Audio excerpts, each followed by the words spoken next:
Chrome browser ကိုဖွင့်ပြီးတော့ hotel.office.com ကိုသွားပါ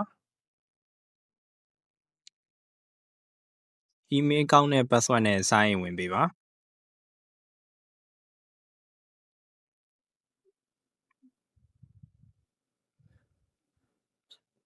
let's go ကိုနှိပ်ပါဒါမှမဟုတ်အမှားရှင်းလေးနှိပ်လိုက်ပါပြီးဒီ email လေးကိုနှိပ်ပြီးတော့ view account ကိုနှိပ်ပါ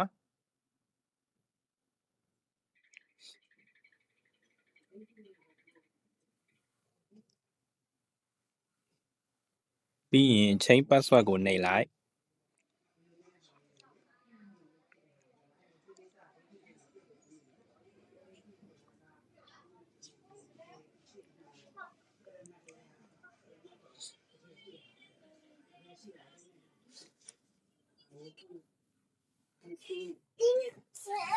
ပြီးရင် password အဟောင်းလေးကိုထည့်ပါပြီးရင်ကိုထားခြင်းတဲ့ password အသစ်ကို2ကြိမ်ဖြည့်ပါဒီအလဲမှာတစ်ခါအောက်ဆုံးကွက်မှာတစ်ခါ2ခါဖြည့်ပါ